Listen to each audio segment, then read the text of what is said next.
Hello guys, welcome back to my YouTube channel. In today's video, we are going to talk about how to pay online with Venmo.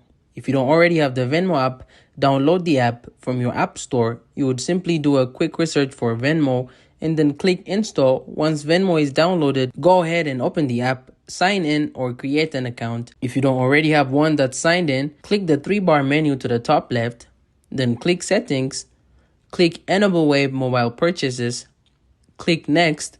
You will then be switched to Google Chrome, and please note I'm using an Android phone. I went back to settings and a new option to connect browsers showed up. So as far as shopping, these are a few sorts that accept TIN mode. It's not all inclusive, but these are just a few. Now please note you may have to add a bank account as a backup payment method.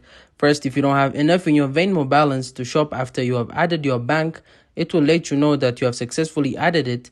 Then confirm to add the accounts of Venmo and click save. Then choose a preferred way to pick and click save. Then choose a preferred way to pay.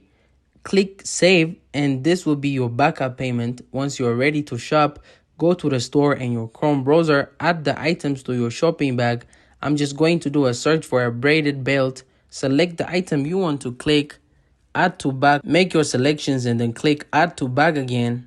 If needed, click view bag, click checkout, click on PayPal, and please note that Venmo is owned by PayPal. Click on continue. Within mode, click open with demo app. You add your address and click continue. After clicking continue, the screen will process and another screen will come up letting you know your address has been added. Look to the bottom and click continue. After clicking continue, the app will send you back to checkout. Scroll down and then click submit order. Well, thanks for watching. If this video helped you out, don't forget to like and subscribe to my YouTube channel.